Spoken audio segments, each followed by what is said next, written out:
ರೈತರಿಗೆ ಹೇಳಕ್ಕೆ ಇಷ್ಟಪಡೋದೇನೆಂದರೆ ಪ್ರತಿ ವರ್ಷವೂ 2-3 ಬೆಳೆ ಅಲಸಂದೆ ಹಾಕೋದ್ರಿಂದ ಮಲ್ಚಿಂಗ್ ಮಾಡಿದರೆ ಹಸಿರೆಲೆ ಗೊಬ್ಬರ ಸಿಗುತ್ತೆ. ಆಮೇಲೆ ಭೂಮಿ ಯಾವಾಗಲೂ ತನವಾಗಿರುತ್ತೆ, ಮಣ್ಣಿನ ಫಲವತ್ತತೆಯೂ ಹೆಚ್ಚಾಗಿರುತ್ತೆ. ಅದರಿಂದ ಹಸಿರೆಲೆ ಗೊಬ್ಬರ ಒಳ್ಳೆಯದು ಅಂತ ನಾನು ಬಯಸ್ತೀನಿ. ಸರ್, ನನ್ನ ಹೆಸರು ಮಲ್ಲಿಕಾರ್ಜುನಯ್ಯ ಅಂತೇಳಿ, ಹಾಡ್ನೂರು, ಹೊಳಲ್ಕೆರೆ ತಾಲೂಕು, ಚಿತ್ರದುರ್ಗ ಜಿಲ್ಲೆ. ನಾನೀಗ ಅಡಿಕೆ ಹಾಕಿ 2 ವರ್ಷದ ಮೇಲೆ 8 ತಿಂಗಳಾಗಿದೆ. ಅದಕ್ಕೆ ಯಾವುದೇ ರಾಸಾಯನಿಕ ಗೊಬ್ಬರಗಳನ್ನ ಯೂಸ್ ಮಾಡಿಲ್ಲ. ಬರೀ ಹಸಿರೆಲೆ ಗೊಬ್ಬರ, ಕೊಟ್ಟಿಗೆ ಗೊಬ್ಬರ, ಹೊರಗಿಡ ಮಣ್ಣು ಅದೆಲ್ಲ ಹಾಕಿಬಿಟ್ಟು ನಾನು ಡ್ರಿಪ್ ಮೂಲಕ ನೀರು ಕೊಟ್ಟು ಸಾಕ್ತಾಯಿದ್ದೀನಿ. ಇಷ್ಟು ಚೆನ್ನಾಗಿ ಬಂದಿದೆ. ಹಸಿರೆಲೆ ಯಾವ್ದು ಹಾಕಿದ್ರೆ ಸರ್? ಈಗ ಹಸಿರೆಲೆ ಅಲಸಂದೆ ಹಾಕಿದ್ದೀನಿ. ಅಲಸಂದೆ ಈಗ 2 ವರ್ಷದಿಂದ ಹಾಕ್ತಾಯಿದ್ದೀನಿ. ಈ ಕೈಯಿಂದ ಇದು ಮಾಡ್ತೀರಾ, ಇದು ಚೆಲ್ಲೋದು ಅಥವಾ? ಕೈಯಿಂದನೇ ಚೆಲ್ತಾ ಇದ್ದೀನಿ. ಚೆಲ್ಬಿಟ್ಟು ರೋಟೋವೇಟರ್ ಹೊಡೆದ್ಬಿಟ್ಟು ಲೆವೆಲ್ ಮಾಡೋದು. ಆನಂತರ ಮೈಕ್ರೋ ಟ್ಯೂಬ್ ಇದನ್ನ ಹಾಕಿ ಸ್ಪ್ರಿಂಕ್ಲರ್ ಹಾಕಿ ಹುಟ್ಟಿಸಿದ್ದು. ಆನಂತರ ಮೈಕ್ರೋ ಟ್ಯೂಬಲ್ಲಿ ನೀರು ಬಿಡ್ತೀನಿ, ಡ್ರಿಪ್ ಮುಖಾಂತರ ನೀರು ಕೊಡ್ತಾ ಇದ್ದೀನಿ. ಎಷ್ಟು ವರ್ಷದಿಂದ ಈಗ ಹಾಕ್ತಿರೋದು ನೀವು? ಈಗ ಅಲಸಂದಿ ಈಗ 2-3 ವರ್ಷದಿಂದ ಹಾಕ್ತಾ ಇದ್ದೀನಿ ಸರ್. 2-3 ವರ್ಷದಿಂದ ಅನುಕೂಲ ಆಗ್ತಿದೆ. ಹಸಿರೆಲೆ ಗೊಬ್ಬರ ಅನುಕೂಲ ಆಗ್ತಿದೆ. ಯಾವ ರೀತಿ ಅನುಕೂಲ ಆಗುತ್ತೆ ಸರ್? ಅಂದರೆ ಈಗ ಇದನ್ನ ಮಲ್ಚಿಂಗ್ ಮಾಡ್ತೀವಲ್ಲ, ಮಲ್ಚಿಂಗ್ ಮಾಡಿದ ತಕ್ಷಣ ಹಸಿರೆಲೆ ಗೊಬ್ಬರ ಗಿಡಕ್ಕೆ ನೇರವಾಗಿ ಸಿಗುತ್ತೆ. ಅದರಿಂದ ಅದು ತನವಾಗಿರುತ್ತೆ ಯಾವಾಗಲೂ. ಮತ್ತೆ ಅದು ಸಾರಜನಕನೂ ಹೀರ್ಕೊಳ್ಳೋಕೆ ಅನುಕೂಲ ಆಗುತ್ತೆ. ಬೇರುಗಳಲ್ಲಿ ಸಾರಜನಕ ಅದೆಲ್ಲ ಹೀರ್ಕೊಳ್ಳುತ್ತೆ.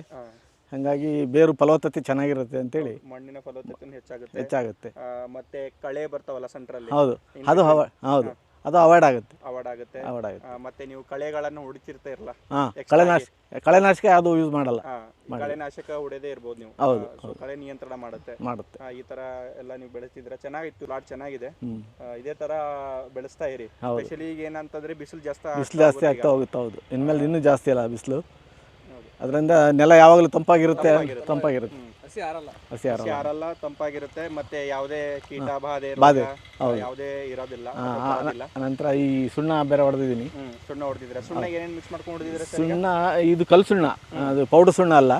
ಕಲ್ಲು ಸುಣ್ಣ ಕರಗಿಸ್ಬಿಟ್ಟು ನೀರು ಹಾಕಿ ಮಿಕ್ಸ್ ಮಾಡಿ ಅದಕ್ಕೆ ಇದು COC ಅಂತ ಯಾವುದೊಂದು ಪೌಡ್ರ್ ಬರುತ್ತೆ. COC ಬರುತ್ತಲ್ಲ, ಆ ಪೌಡ್ರ್ ಒಂದೊಂದು ಮುಚ್ಚಳ ಹಾಕೊಂಡಿದ್ದೀನಿ.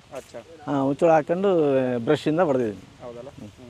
ಅದೇ ಸರ್, ಕರೆಕ್ಟ್ ಇದೆ. ಯಾಕಂದ್ರೆ ಈ ಟೈಮಲ್ಲಿ ನೀವು ಪೇಂಟಿಂಗ್ ಮಾಡಲೇಬೇಕಾಗುತ್ತೆ. ಹೌದು, ಬಿಸಿಲು ಜಾಸ್ತಿ ಆಗುತ್ತಲ್ಲ. ಲೈಮ್ ಪೇಸ್ಟ್ ಮಾಡೋದ್ರಿಂದ ಅದು ಸ್ವಲ್ಪ ತಂಪಾಗಿರುತ್ತೆ. ಅದಕ್ಕೆ ತಂಪಾದಾಗ ಗಿಡದ ಬೆಳವಣಿಗೆನೂ ಅನುಕೂಲ ಆಗುತ್ತೆ. ಇಲ್ಲ ಅಂತಂದ್ರೆ ಈಗ ಹೋಗ್ತಾ ಫೆಬ್ರವರಿ ಮಾರ್ಚ್ ಹೆಂಗೆ ಹೋಗ್ತಿದ್ಯೋ ಹಾಗೆ ಮುಂದೆ ಟೆಂಪರೇಚರ್ ಜಾಸ್ತಿ ಆಗ್ತಾ ಹೋಗುತ್ತೆ.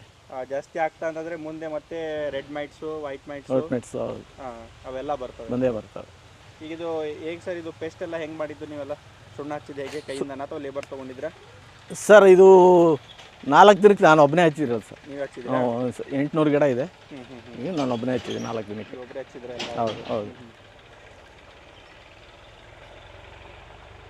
ಮತ್ತೇನು ಸರ್, ರೈತರಿಗೆ ಏನು ಹೇಳಕ್ಕೆ ಇಷ್ಟಪಡ್ತೀರಾ ಈ ಹಸಿರೆಲೆ ಗೊಬ್ಬರ ಬಳಸಬೇಕು? ರೈತರಿಗೆ ಹೇಳಕ್ಕೆ ಇಷ್ಟಪಡೋದೇನೆಂದರೆ ಪ್ರತಿ ವರ್ಷವೂ 2-3 ಬೆಳೆ ಅಲಸಂದೆ ಹಾಕೋದ್ರಿಂದ ಮಲ್ಚಿಂಗ್ ಮಾಡಿದರೆ ಹಸಿರೆಲೆ ಗೊಬ್ಬರ ಸಿಗುತ್ತೆ.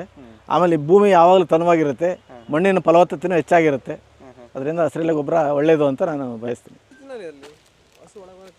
ತಿಂತವೆ, ನಾನು ಬಿಟ್ಕೊಂಡಿಲ್ಲ. ಡೈಲಿ ಇಲ್ಲೇ ನಮ್ಮದು ಮನೆ ಇಲ್ಲೇ ಹತ್ರ ಇದೆ, ಹಾಗಾಗಿ ಡೈಲಿ ಓಡಾಡ್ತಾನೆ ಇರ್ತೀನಿ. ನೀರಿನ ಅವಶ್ಯಕತೆ ಜಾಸ್ತಿ ಇರಲ್ಲ ಸರ್? ಇಲ್ಲ, ಜಾಸ್ತಿ ಇಲ್ಲ ಸರ್. ಈ ಶೀತದ ಬೆಳೆನೇ ಬಂದ್ಬಿಡುತ್ತೆ ಅದು. ನೀವು ಹಾಕಿದ್ದು ಈಗ 1.5 ತಿಂಗಳಾಯ್ತು ಸರ್. ಅಲಸಂದೆ 1.5 ತಿಂಗಳಾಯ್ತು. ಇನ್ನೂ ಎಷ್ಟು ತಿಂಗಳು ಇಡ್ತೀರಾ ಈಗ ತೋಟದಲ್ಲಿ? ಇನ್ನೂ 1.5 ತಿಂಗಳು ಇಡ್ತೀನಿ.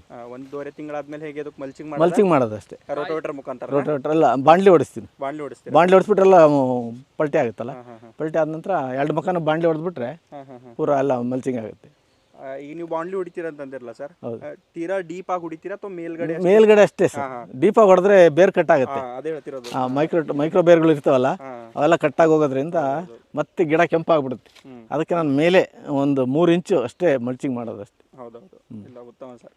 ಆ ರೀತಿ ಮಾಡೋದ್ರಿಂದ ನೀವು ಸಾವಯವ ರೀತಿಯಲ್ಲಿ ಗೊಬ್ಬರ ಕೊಟ್ಟಂಗಾಗುತ್ತೆ. ಮತ್ತೆ ಗಿಡಕ್ಕೆ ನೆರಳು ಸಿಕ್ಕಂಗಾಗುತ್ತೆ. ಯಾವುದು ಕಾಯಿ ಬಿಟ್ಟು ನೋಡ್ತೀವಿ, ಕಾಯಿ ಬಿಟ್ಟರೆ ಸರಿ, ಇಲ್ಲ ಅಂದರೆ ಹಂಗೆ ಮಲ್ಚಿಂಗ್ ಮಾಡೋದು. ಇಲ್ಲ ಅಂದರೆ ಮಲ್ಚಿಂಗ್ ಅಂತೂ ಮಾಡಲೇಬೇಕು. ಮಾಡಲೇಬೇಕು. ಸರಿ ಸರ್, ಓಕೆ, ಥ್ಯಾಂಕ್ ಯು.